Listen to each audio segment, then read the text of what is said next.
a la materia, lo que hemos visto, si hay alguna duda respecto a la materia que entra en la prueba, ¿ya? Etcétera, etcétera. Bien. ¿Se puede ver el PowerPoint, cierto? Sí, con el primer ítem de la guía, sí. Ya, genial. Bueno, el primer ítem de la guía dice: de las siguientes funciones obtenga la derivada parcial de f con respecto a x y la derivada parcial de f con respecto a... ¿Cierto? Chuta.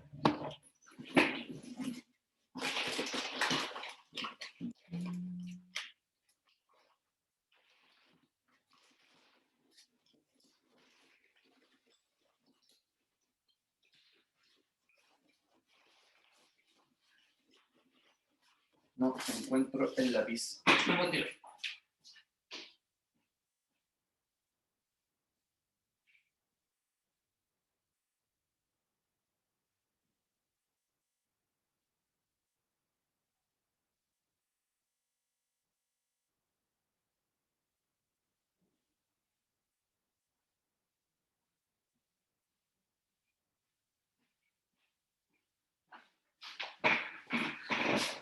Ya.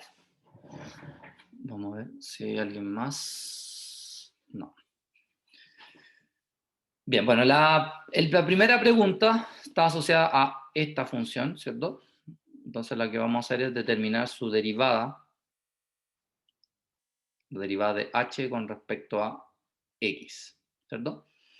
Si ustedes se dan cuenta, el e elevado a menos x depende de x y el seno de x más y también depende de x, por lo tanto es un producto de funciones, ¿cierto? En donde recordemos la regla del producto, ¿cierto? La derivada del primero, en este caso la derivada del e es el mismo e, y la derivada del menos x es menos 1, por eso queda menos e elevado a menos x por el segundo, que es el seno de x más y, más mantenemos el primero y derivamos el segundo. La derivada del seno es el coseno de x más y, y luego derivamos lo que está dentro, ¿cierto? La derivada de x con respecto a x es 1 y la derivada de y con respecto a x es 0, porque para efectos del x la y es una constante. Por lo tanto, la derivada queda así. En cambio, si derivamos con respecto a y, me puedo dar cuenta que el e elevado a menos x es una constante para la y. Por lo tanto, simplemente se mantiene y derivamos el puro seno, que nos daría coseno de x más y la derivada de lo que está dentro, que es 1. Y ahí tenemos entonces la primera derivada de la primera función. ¿Alguna duda? Consulta, inquietud, sugerencia, comentario. ¿Todo ok? ¿Ninguna duda? ¿No?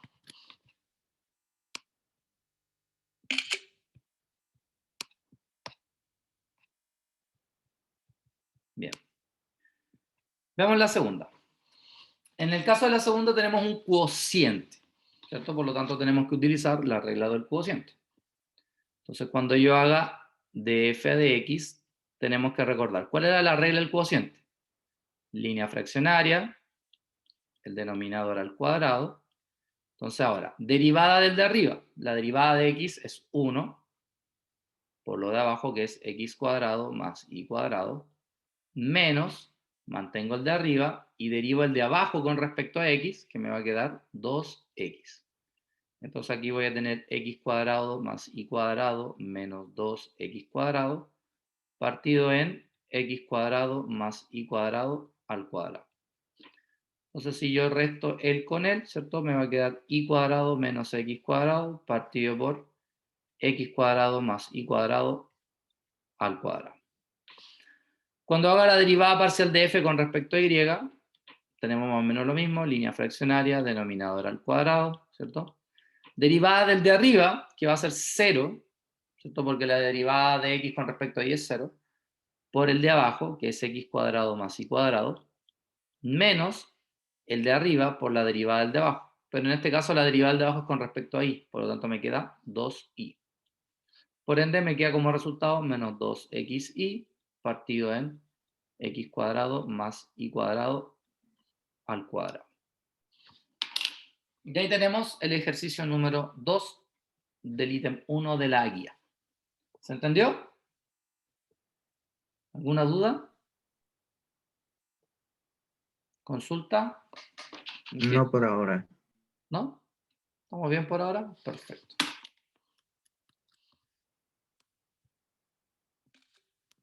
Vamos al tercero. Bien, la misma situación, necesitamos encontrar las derivadas parciales, en este caso, de g a de x, ¿cierto? La derivada del e es el mismo e, y ahora derivamos el exponente con respecto a x, que es simplemente 1. Y luego la derivada de g con respecto a y, que es la derivada del e, que es el mismo e, y si derivamos el exponente, ¿cierto? Con respecto a y también me da 1, así que las dos derivadas nos dio lo mismo. ¿Se entendió? De las que ocurre esto, ¿verdad? Que va a ser tan bonito de escribir. Uh-huh. No siempre se da que las derivadas parciales son iguales, pues, pero se da. No, me refiero a que la función derivada y la función original son un bonito trío igual. Sí, eso es verdad. Bueno, y ahí tenemos los 3 ejercicios asociados a las derivadas parciales. Bien. En la letra B también dice calcule la derivada parcial de la función con respecto a cada variable. En este caso cambiamos los nombres de las variables para que tampoco se mal acostumbren a x y y solamente. Entonces, por ejemplo, en el primer caso, vamos a calcular df a dt. Entonces, claramente la derivada del coseno yo sé que es menos seno de 2 pi t menos alfa y ahora derivo lo que está dentro del coseno con respecto a t. La derivada de 2 pi t es simplemente 2 pi y la derivada de alfa con respecto a t es 0. Por lo tanto, como resultado final me queda menos 2 pi por el seno de 2 pi t menos alfa. Y ahora hago df a de alfa, que es la otra variable. Entonces, en este caso, de nuevo, la derivada del coseno es menos seno, 2 pi menos alfa, vamos a el t, y ahora derivamos con respecto a alfa. Entonces, 2 pi t para efectos del alfa es 0, porque es constante, y la derivada de menos alfa me quedaría menos 1. Por ende, esto me va a quedar como el seno de 2 pi por t menos 1. ¿Alguna duda? Consulta, En inquietud. mi idea, o esta función parece constante, excepción por el alfa. ¿En el alfa? Es que lo estoy viendo como yo personalmente grafico mentalmente las cosas, entonces las veo como son. O sea, si el alfa fuera constante, sí, pero no es constante. Si el alfa es constante, muere la ecuación y es el mismo punto todo el rato. Si el alfa es variable, cambia todo. Exacto. Justamente. Oh, aquí puse un 1 y un alfa. En ahí me dijo nada. Aquí un A. ¿Dónde? Ahí. Ah. Ahí. Bien, ¿alguna duda? Consulta, inquietud, sugerencia, comentario.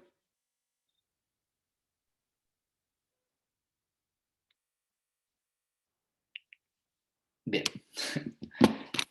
En este caso tenemos las variables, las funciones g y las variables u y v. Entonces, si queremos la derivada de g con respecto a u, ¿cierto? Entonces tenemos, para efectos de la derivada, el v es constante, por lo tanto se mantiene, y solo derivamos el e.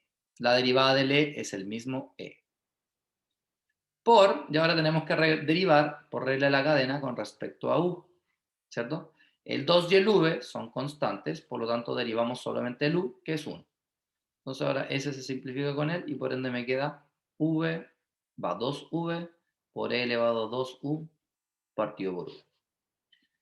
Sin embargo, cuando derivemos con respecto a V, nos damos cuenta que tenemos un producto. Por lo tanto, usamos la regla del producto. Derivada del primero, 2V por el segundo, que es 2U partido por V, más, mantenemos el primero y derivamos el segundo. La derivada del E es el mismo E, y ahora cuando derivemos esto, vamos a pensar en un cociente, entonces línea fraccionaria, denominador al cuadrado. La derivada de arriba, que es 0, por el de abajo, que va a ser, no va a dar 0 ese producto, menos el de arriba, que es 2u, por la derivada del de abajo, que es 1. Por lo tanto, acá me va a quedar 2v elevado a 2u partido por v. Aquí me queda un menos 2u. Fíjense que los v cuadrados se van, entonces me queda menos 2u elevado a 2u partido por v. Algo que me sorprendió un poco en el control, ojo que todavía no reviso si alguien mandó alguna queja, ¿no? Pero como están con fecha no hay problema. Algo que sí me sorprendió es que muchos de ustedes no sabían, por ejemplo, había una pregunta que salía un 1 partido en raíz de 2, y en la respuesta salía un 2 partido por raíz de, o sea, un raíz de 2 partido por 2. Y no eran capaces de visualizar que son lo mismo. Entonces acá, por ejemplo, yo podría perfectamente escribirle 2 elevado a 2u partido por v, factor de v menos u. ¿Cierto? Porque de aquí a acá puedo factorizar y obtener ese resultado. También acostúmbrense que los resultados no son tan Directos. tan directos. También se puede factorizar o se pueden hacer racionalizaciones o cosas así. ¿Ya? Para que lo tengan presente.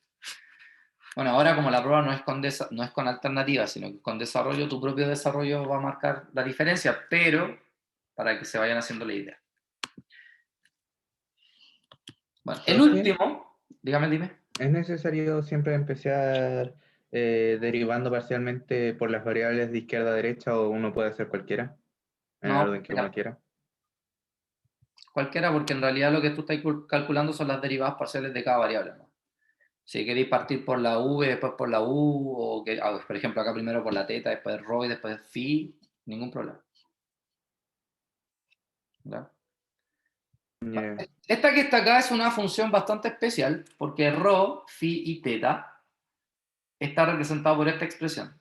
¿Ya? Y esta expresión tiene que ver con algo que vamos a ver más adelante, que se llaman coordenadas esféricas. Tienen relación, no es que sea. ¿Ya? Que lo vamos a ver específicamente cuando veamos integrales. Por eso está acá, para que se empiecen a acostumbrar a la notación. Así como en la clase pasada vimos las coordenadas polares, ¿cierto? También están otras coordenadas que se llaman esféricas. ¿Ya? En este caso, esta parte es súper fácil, porque si yo les digo derivemos h con respecto a rho, simplemente derivo rho, ya que el seno de phi y el coseno de teta son constantes para el rho. ¿Cierto? Y más aún, la derivada de rho es 1, por lo tanto me queda así. Si hago la derivada de h con respecto a phi, ¿cierto? Significa que el rho Quedaría teta, sí, menos, constante, claro. menos rho, no, cierto, coseno de... Acá el coseno de phi. Y si ahora yo derivo h con respecto a teta, ¿cierto? Ahí me va a quedar el rho, que es una constante, el seno de phi, que es una constante, y multiplico el coseno. Y la derivada del coseno Es menos seno. en menos seno. Yo coloco el menos delante. Y esas son las preguntas de derivadas que aparecen en la guía número 5, que son las únicas que entrarían en la BRO. O sea, no esas preguntas, sino que me refiero a la materia. ¿Ya? Cosas importantes que quiero que tengan presente: la derivada de un cociente, la regla de la cadena normal. ¿A qué me refiero con una regla de la cadena normal? Como la conocemos, no como la que vimos el miércoles, donde hacíamos las ramificaciones, ¿no? La regla de la cadena normal. Y que tengan a la mano su tabla de derivadas. ¿Ya? Importante que la tengan y que deriven lo más lento posible. La pregunta asociada a derivada no es muy larga, ¿ya? No es que se van a demorar la vida derivando, no. Pero sí, si tienen estas tres cosas, les debería ir súper bien. ¿Ya? Entonces tengan a mano las reglas de las derivadas, la tabla de derivadas, recuerden la regla de la cadena, que son como los puntos más importantes que voy a evaluar dentro de la prueba. ¿Sí? ¿Alguna duda hasta acá?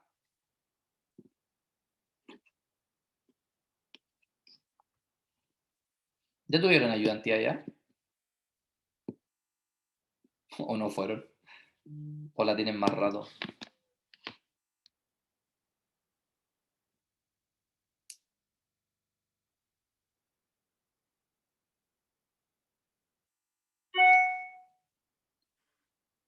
Chuta, voy a tener que traer la ouija para que me hablen. Por último, escríbanme en el chat, así como lo hace el José. Estoy peque. Bien, ¿alguna duda respecto a la materia pasada? Profe, de la clase pasada, lo de la ramificación entra en la prueba. La del miércoles no. Acuérdense que esta es la del lunes. O sea, hasta esto, derivadas parciales. Por ende, no te va a aparecer una derivada de orden superior, no te va a aparecer una derivada con regla de la cadena así utilizando el diagrama de árbol, nada de eso.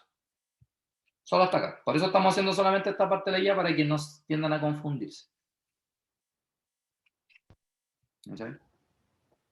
De la guía 5, esta es la guía 5. De la guía 5 entra solamente el ítem 1. Del 2 en adelante Y el 2. con materia de la otra palabra bro. ¿Ya? O para, o para el control 2, no sé, una cosa así. I need somebody to love. ¿Tienen alguna pregunta respecto a la materia? Por ejemplo, no sé, los límites. ¿Alguna duda respecto a las curvas de nivel o de las funciones de 2 o 3 variables? ¿O sobre la normal, la tangente?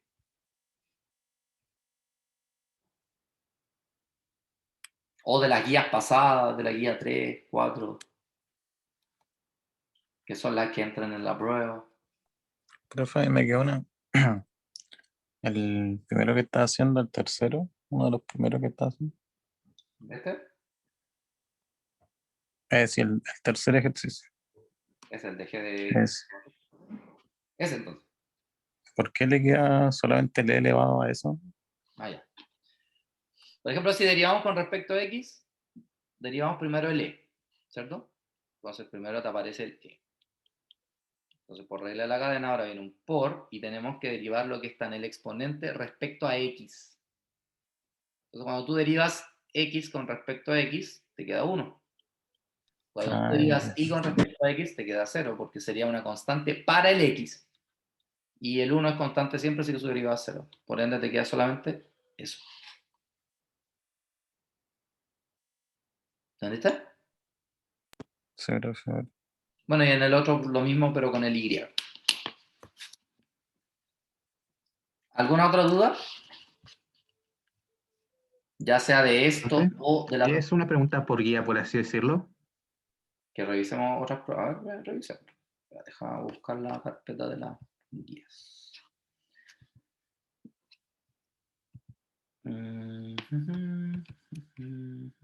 Por ejemplo, aquí está la guía 3.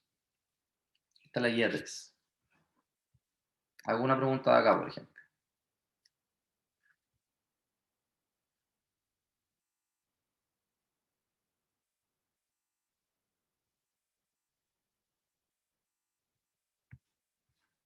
Díganme ustedes, por alguna.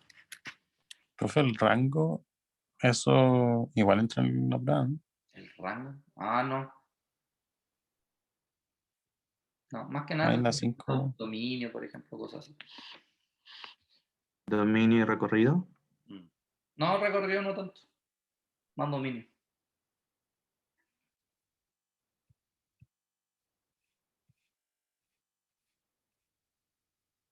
Por ejemplo, este es un ítem que podría entrar. Este sería otro, por ejemplo, encontrar el dominio, ¿cierto? Este sería otro, las curvas de nivel.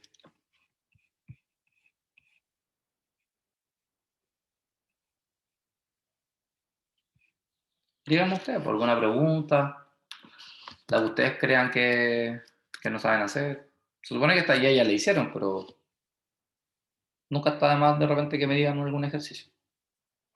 Profe, puede ser el E del 5. ¿Este? El E. El E. Ah, este. Sí. Ya. No hay problema.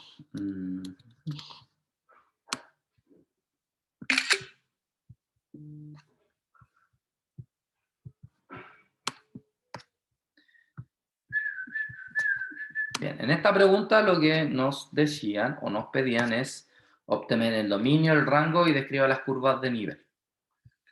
Entonces, lo primero que tengo que considerar es el dominio. Entonces, ¿cómo era el dominio de una función? Son todos los valores de x, y, ¿cierto? Que hacen que esta función pueda existir.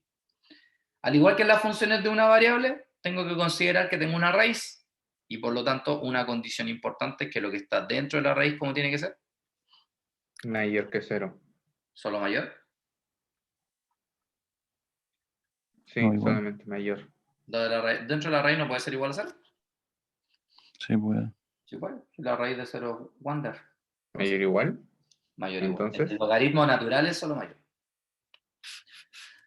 Si te das cuenta acá, yo podría multiplicar por menos 1. Entonces aquí va a quedar x cuadrado más y cuadrado menos 9 menor o igual a 0. ¿Cierto? Por ende te queda x cuadrado más y cuadrado menor o igual a 9. Entonces nos quedó esto.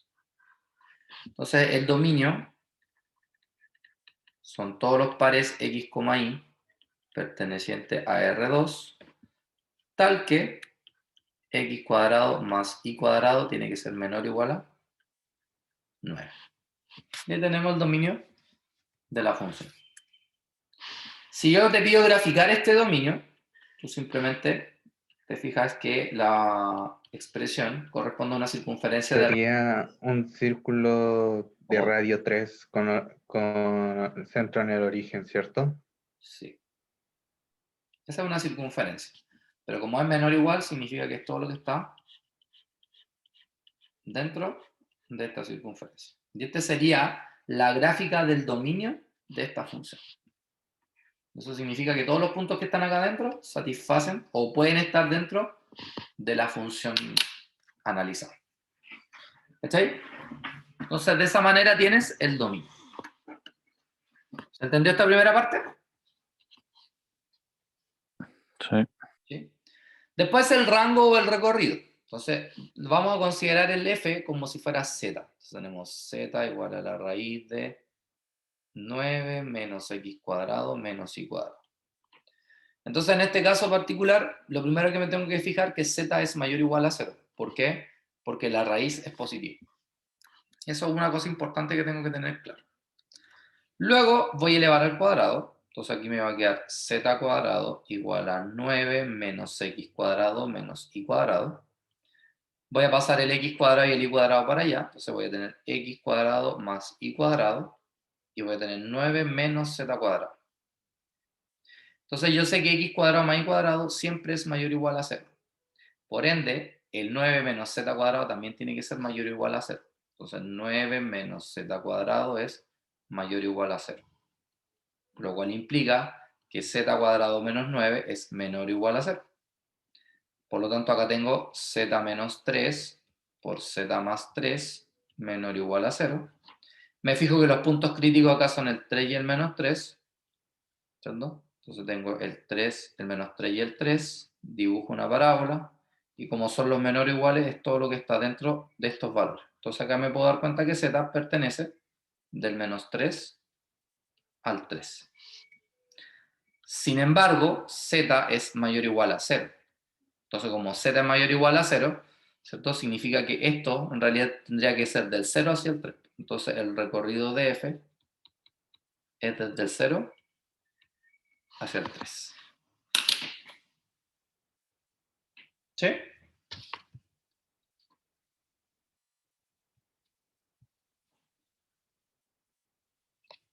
¿Alguna duda hasta ahí? No. ¿No? Y por último nos piden las curvas de nivel. Para las curvas de nivel tenemos que recordar que k, hacemos z igual a k, o incluso lo podemos dejar como z, también puede ser. Entonces nos queda k igual a x cuadrado más, van a quedar.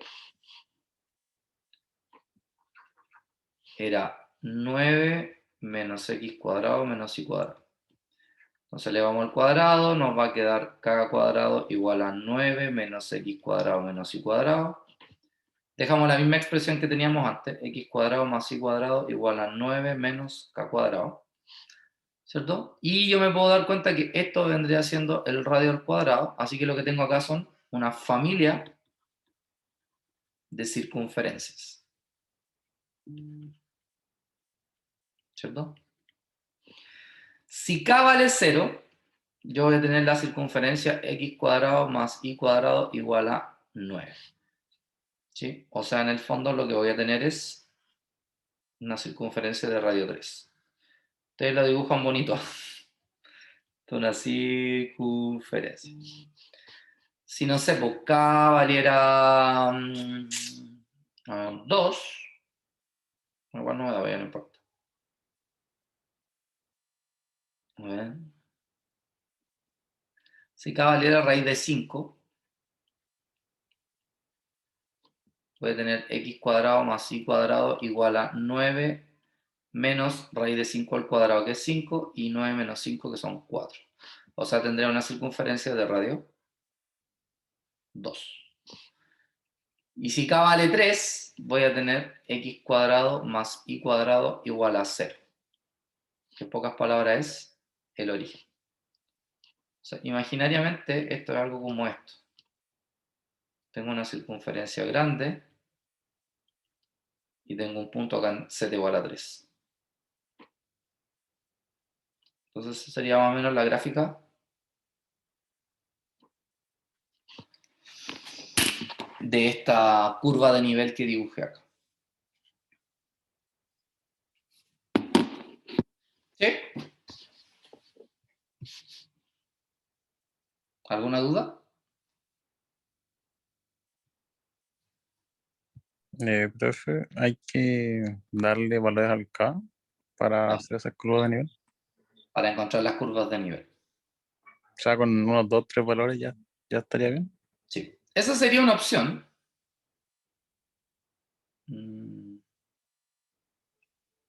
Sí. La otra opción Bueno, sería... en realidad el dibujo es más que eso. Más que este dibujo. El dibujo es una cosa así en realidad. Ahí sí. Porque de hecho, fíjense bien. Si no fuera K y fuera Z, en el fondo lo que tendría es x cuadrado más y cuadrado más z cuadrado igual a 9. ¿Y eso qué es? ¿Se acuerdan qué es lo que era esto? Esfera. Una esfera. Pero como viene de la raíz positiva, significa que es la mitad de arriba de la esfera.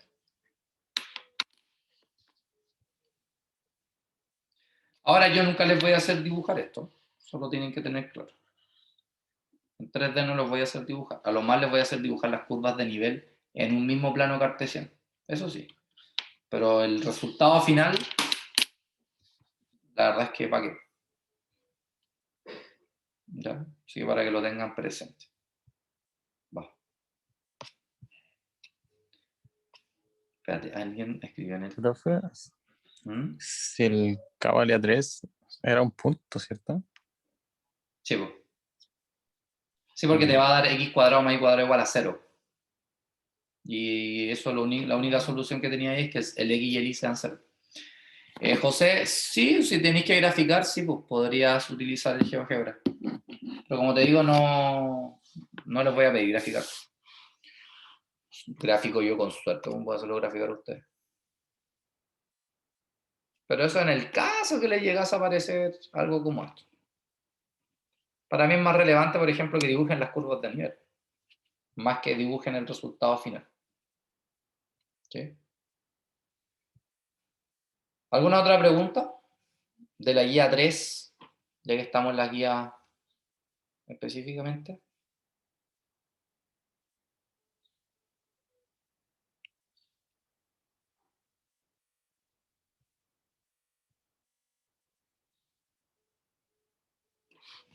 Hablen ahora o callen para siempre.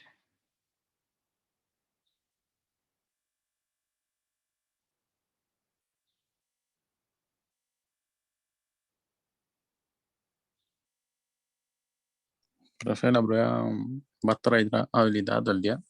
Sí. Va a estar habilitada desde las 8 hasta las 11:50, si no me equivoco. Pero obviamente a las 11:50 no pueden partir. ¿Ya? Y lo que sí es una prueba de ¿Cuántos días? desarrollo. La diferencia con la prueba del control, del control es que la prueba de desarrollo van a haber dos partecitas, dos opciones. La primera es donde tú vas a sacar las preguntas de la prueba. Y la segunda La segunda va a es decir entregar entrega de el... desarrollos. Y ahí tú vas a tener que subir tus desarrollos. ¿Ya? Por si acaso. Ay,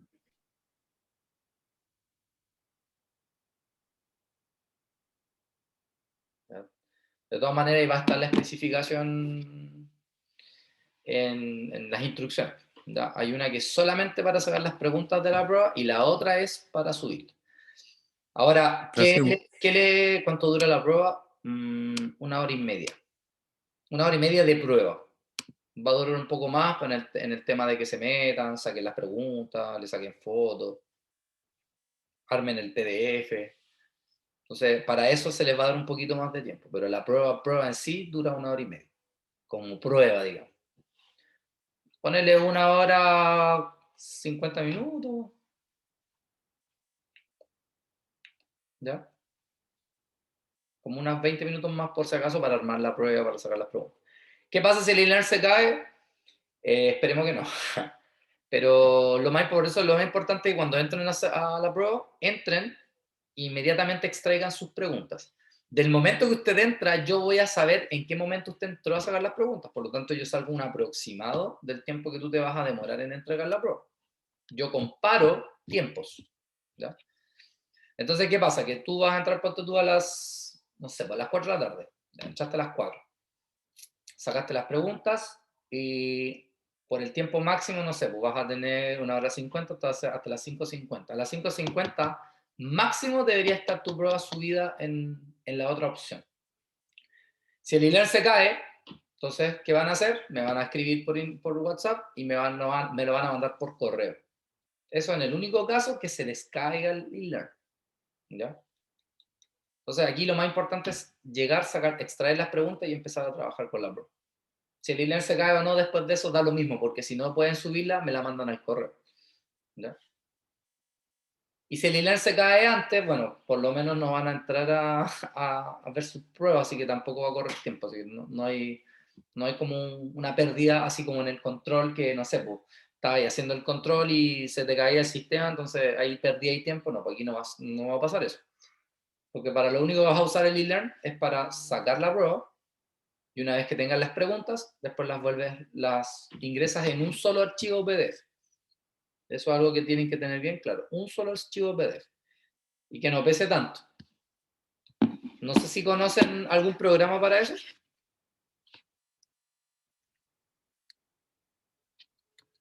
Por si alguien no lo conoce, hay un programa, una app que se llama Cam Scanner. Oh, me salió gringo. Y el Cam Scanner lo que hace es que tu celular empieza a sacar fotos y luego te une todo en un solo PDF. ¿Ya? Es preferible usarla de una foto en una y ir arreglando Lo puedes hacer, dependiendo, Fernanda. porque Espérate, lo puede hacer Fernanda, pero tenéis que tener cuidado porque a veces al hacer eso queda muy grande el archivo, ¿ya? O pesa mucho. sí, pero también si lo intento hacer todo de golpe, me ha pasado que unas páginas son horribles de mirar. Por eso tienen que hacerlo piola. La prueba, de verdad, chicos, la prueba no está larga. No está larga y para mi gusto no está difícil. Ya, está bastante accesible, de hecho. Me atrevería a decir que está más fácil que el control en términos de accesibilidad de tiempo. Obviamente te va a costar si no sabéis derivar. Vaya a estar ahí todo el rato. Y si soy un programa, no te va a servir de mucho. Porque la pregunta no es tan directa como que deriva y listo. Algo más van a tener que hacer. Y ese más no lo va a hacer la calculadora o el programa que ustedes quieran usar. Así que mejor que aprendan a derivar, más fácil. Y como les digo, las funciones para derivar tampoco están difíciles. ¿Ya? No es una raíz dentro de una raíz, dentro de un logaritmo natural, y así como unas cuestiones monstruosas, no. Son bastante sencillas. De hecho, me atrevería a decir que todas las hemos hecho o hemos hecho cosas parecidas en las mismas clases. ¿Ya? Así que de verdad que la prueba no se asusten. De hecho, son 3 preguntas nomás la prueba. No les voy a decir de qué cosa es cada pregunta, pero son 3 preguntas de prueba, nada más. 3 preguntas. Una pregunta por guía. Podría ser. Podría ser, ¿por qué no?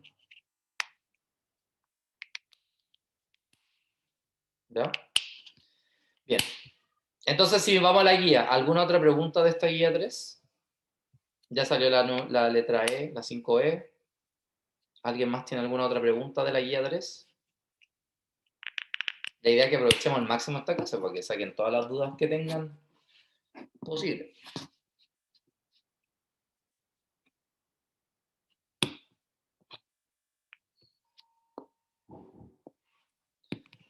Espérenme un ratito, chiquillos, que llevo el cartel. Bueno, dice sea f de x, y igual a 1 más la raíz de 4 menos y cuadrado. Evalúe f de 3,1. ¿Será necesario hacer eso?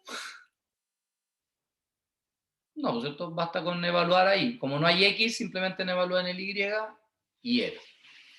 Dice, determine y trace el dominio de f. Bueno, en este caso el dominio tiene la misma relación que vimos recién. Cuando yo tengo algo que tiene una raíz, lo que está dentro de la raíz tiene que ser mayor o igual a 0. O sea, 4 menos y cuadrado tiene que ser mayor o igual a 0. Si yo multiplicara por menos 1, me va a quedar que y cuadrado es menor que 4, menor o igual a 0. Si factorizo, me queda y menos 2 por y más 2, menor o igual a 0. Los puntos críticos son 2 y menos 2, ¿cierto? Ocupo el método de la parábola, menos 2 y 2, parábola hacia arriba, y como son los menores, lo que está dentro. Entonces aquí el i pertenece del menos 2 al 2. Por lo tanto, ¿quién es el dominio de f? El dominio de f son todos los puntos x, y pertenecientes a R, tal que el i pertenece del menos 2 al 2. Es la única condición que tenemos. No hay condiciones para el x, porque como la función no tiene x, da lo mismo el valor de x que yo reemplazo. Si yo quiero graficar esa región, ¿cierto? Yo acá tengo i igual a menos 2, que está acá, que es eso, y tengo i igual a 2, que es esa. Y como el i tiene que estar entre esos dos valores, significa que estamos analizando esa región del espacio. ¿Se entendió? ¿Cómo determino el rango o el recorrido? Lo mismo, al f le voy a llamar z igual a 1 más la raíz de 4 menos i cuadrado. El 1 pasa restando, entonces tengo z menos 1 igual a la raíz de 4 menos i cuadrado. Me puedo fijar que el z menos 1 es mayor o igual a 0, ya que la raíz es mayor o igual a 0, por ende el z es mayor o igual a 1. Elevo al cuadrado, entonces me queda z menos 1 al cuadrado igual a 4 menos i cuadrado. Paso el i cuadrado para acá, paso el z menos 1 al cuadrado para acá. Y si el i cuadrado es mayor o igual a 0, es porque esto también es mayor o igual a 0. Entonces tenemos 4 menos z menos 1 al cuadrado mayor o igual a 0. Multiplico por menos 1 para que me quede z menos 1 al cuadrado menos 4 menor o igual a 0. Factorizo, tengo z menos 1 menos 2, z menos 1 más 2 menor o igual a 0.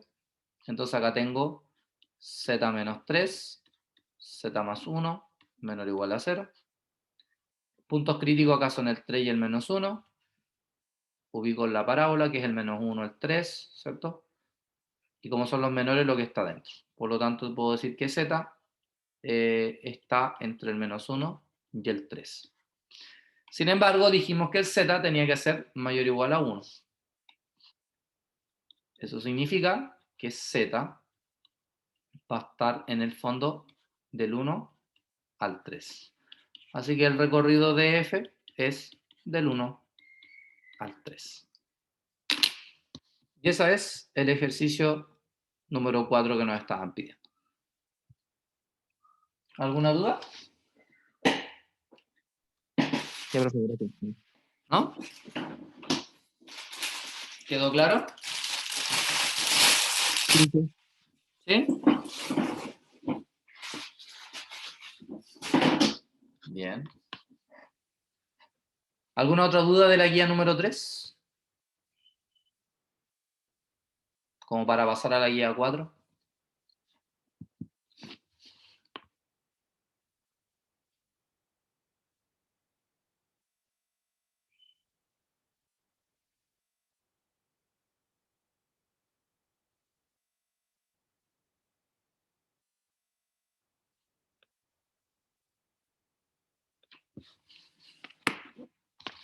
¿No? ¿Alguna otra duda respecto a la guía 3?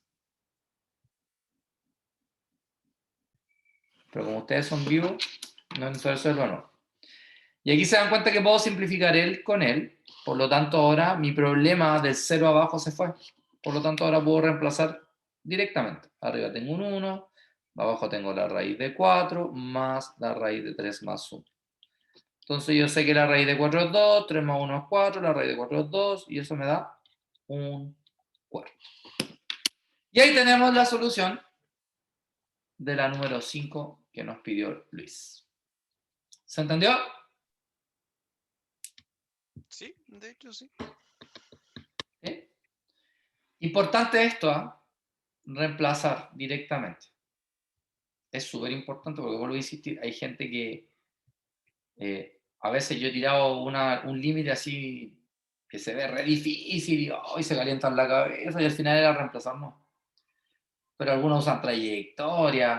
El problema de usar trayectoria es que al usar trayectoria, si te empieza a dar todo igual, no puedes suponer que ese es el valor, tenéis que demostrarlo. ¿Cachai, no? En cambio acá, al ser un método en donde tú reemplazaste, puedes asumir que ese es el valor sin tener que demostrar el límite. No es necesario. ¿Alguna otra duda respecto a la guía número 4? De la guía 5 no hay duda, pues se supone que ya la hicimos. Todos los ejercicios que podían entrar en la prueba.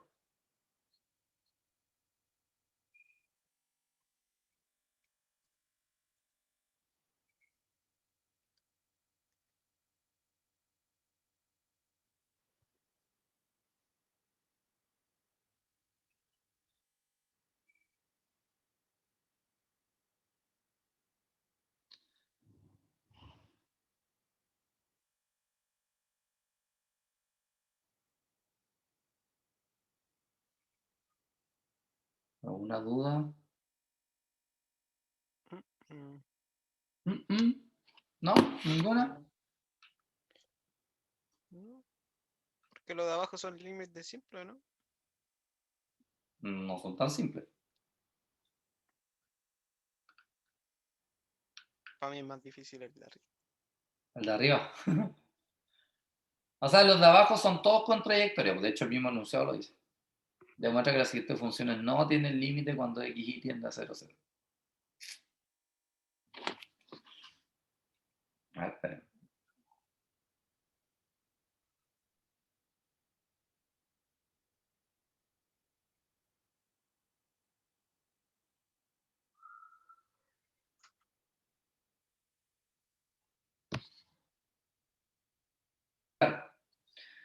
Lo importante acá es entender de que si los iterados, las trayectorias me dan aparentemente todas iguales, yo puedo suponer que ese es el valor del límite más próximo y por lo tanto tengo que demostrar.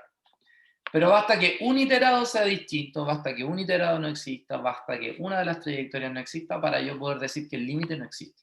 ¿Ya? Yo lo que voy a hacer acá es recordar iterados y trayectorias.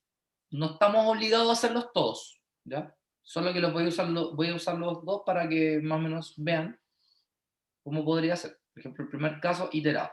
O sea, yo lo que me estoy preguntando es cuánto vale el límite cuando xy tiende al 0,0 de esta función. Eso es lo que yo me estoy preguntando.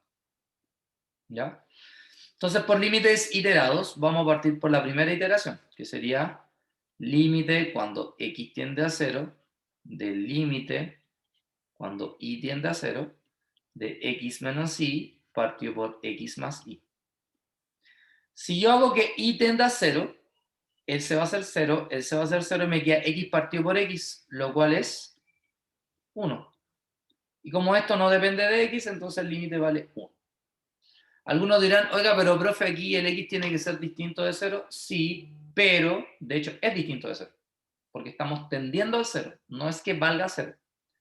Si para efectos del cálculo reemplazamos, ese es otro cuento, pero en teoría no vale 0, está tendiendo a 0. Luego hacemos la otra iteración, límite cuando y tiende a 0, del límite cuando x tiende a 0, de x menos y partido en x más y. Entonces en este caso se van los x, me queda menos y partido por y, que es menos 1, entonces me queda límite cuando y tiende a 0 de menos 1, que también es menos 1.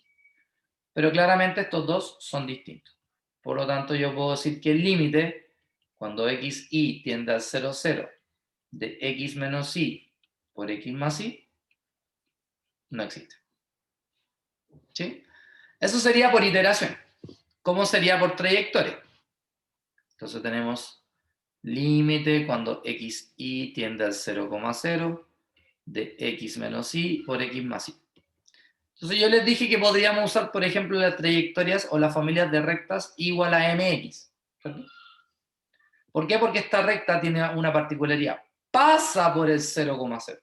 No es usar cualquier recta. La recta tiene que pasar por el punto en el cual yo estoy tendiendo.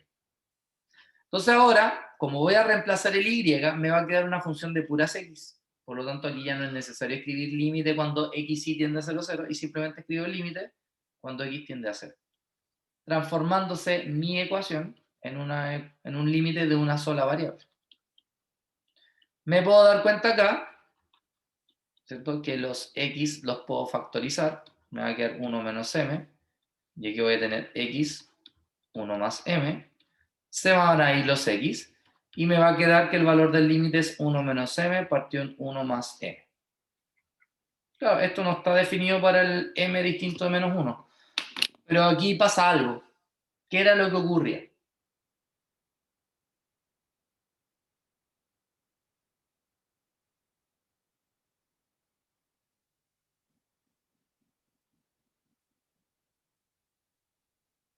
¿Sí? Si yo llego a ese resultado, ¿el límite existe o no existe?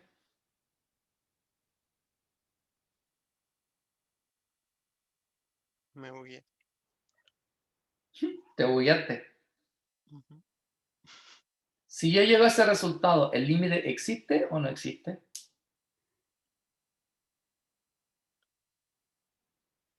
O sea, dice que es distinto de, así que no. ¿No? ¿No existe? ¿O sí existe? Sí, digo no, pero como con pregunta. No sé, pues le estoy preguntando. ¿Existía o no existía? Luciano dice que no existe. ¿Por qué no existe? ¿Cuál era la razón para yo decir que ese límite no existe, a pesar de que llegué a un resultado? Porque llegué a un resultado concreto, 1 menos m partido en 1 más m. Y efectivamente yo de ahí puedo desprender que el límite no existe. ¿Por qué no existía el límite?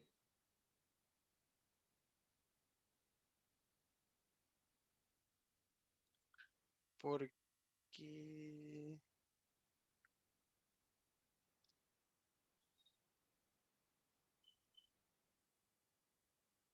Porque no existe.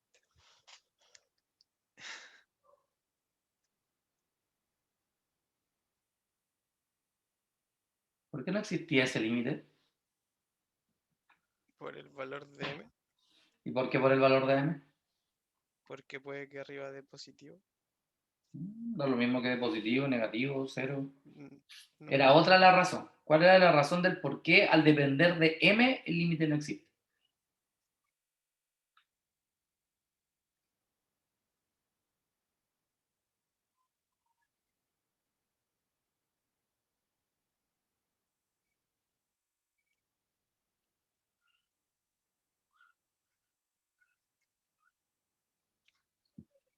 Vamos, yo sé que saben, supongo. ¿Cuál era la razón del por qué ese límite no existe?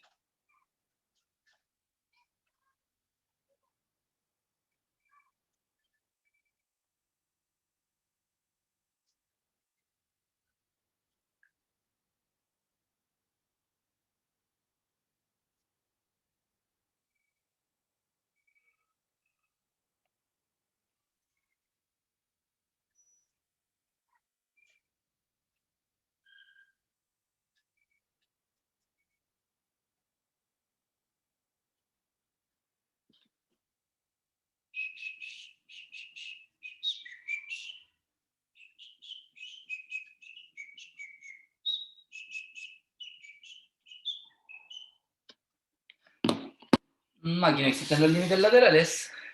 ¿Cuál era la razón por el cual el límite no existe? Si no se acuerdan, díganme, no me acuerdo. No hay ningún pecado que no se acuerden. O sea, sí, en realidad sí es un pecado que no se acuerden, pero ya. Hay que tratar de solucionar el pecado. Echando el agua bendita, no sé, o alguna cosa. A ver, Luciano dijo, porque para cada m habrá una recta y el límite de la función del valor distinto. Excelente, Luciano, esa es la respuesta. Recuerden que la idea de un límite es que cuando yo me acerco al 0, 0 por esta familia de rectas, la idea es que el valor del límite siempre sea el mismo. Esa es la gracia del límite. ¿Ya?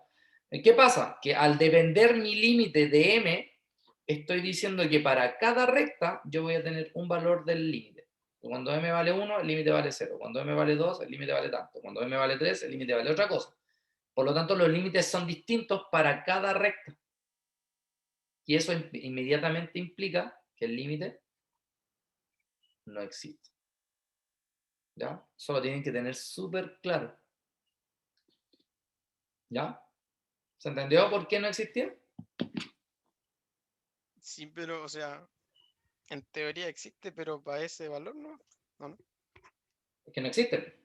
Porque la existencia de un límite es para todas las trayectorias que se acercan a ese punto. Ah, ¿Cachai? Y para eso tienen que ser todas iguales. mm. Ese es el tema. ¿Cachai? Entonces hay que tener cuidado con eso. Y a ver, hagan esto ustedes. A ver si les sale. Quiero que calculen el límite cuando xy tiende al 0,0 de x cuadrado menos y cuadrado partido por x cuadrado más y cuadrado, pero todo esto al cuadrado. Usen trayectoria, usen iterados, como quieran, pero tienen que llegar a un resultado. Lo único que les voy a decir, que como resultado el límite no existe. Nada más les voy a decir. ¿Ya? Les doy 5 minutos para que lo hagan y luego lo...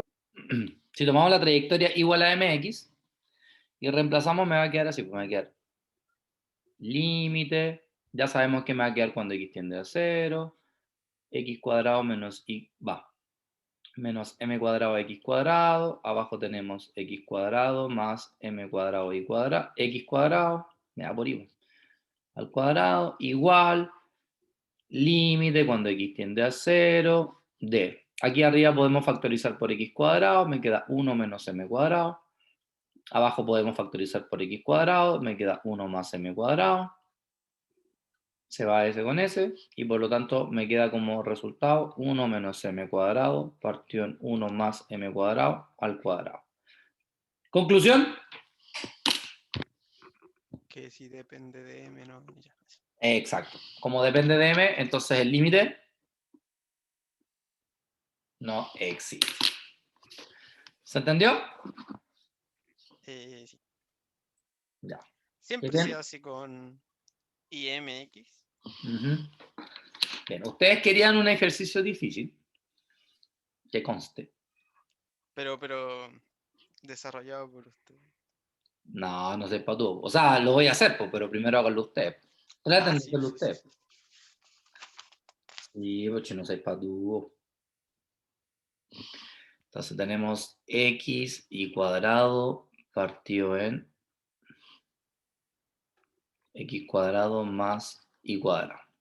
Lo único que les voy a decir es que el límite existe. Por lo tanto van a tener que demostrarlo. ¿Ya? ¿Qué les recomiendo? Ocupen iterados, ocupen trayectorias y deberían darle todo lo mismo. Y por último, si la demostración no la saben hacer, esa me la dejan aquí. ¿Ya? 5 minutos por último para que hagan todo lo demás. Desde ahora ya. Fuck vida. ¿Sí? Bien, entonces ya determinamos que el límite vale 0, entonces vamos a usar la definición. Entonces vamos a partir de acá.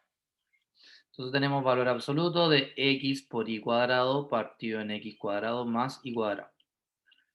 Recuerden que nuestra pega es buscar una desigualdad, ¿ya? Buscar una función que sea más grande que la función que tenemos hasta ahora. De tal manera que me quede un valor absoluto de x o un valor absoluto de y. Yo puedo hacer dos cosas acá. Por ejemplo, al y cuadrado, yo le puedo sumar un x cuadrado. Porque si yo a esto, al numerador, le sumo algo que es positivo, la fracción completa se va a hacer más grande. ¿Cierto?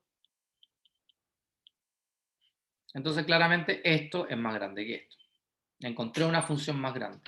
¿Y de qué me sirve eso? Me sirvió porque ahora yo puedo simplificar esos dos y me queda simplemente el valor absoluto de x, el cual es menor que delta. Pero esto es menor que delta, por lo tanto, esto es igual a epsilon. Entonces, como encontré que el delta y el epsilon son iguales, entonces, por lo tanto, el límite, efectivamente, vale 0.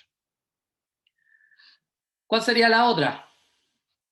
La otra forma de hacerlo, en vez de aumentar un término arriba, yo podría, por ejemplo, eliminar el x cuadrado. ¿Por qué? Porque al eliminar algo que es positivo del denominador, ¿cierto? Hago que la fracción también se haga más grande. Por lo tanto, esto yo lo podría hacer así. Y fíjense que va a pasar exactamente lo mismo. ¿Se entendió? O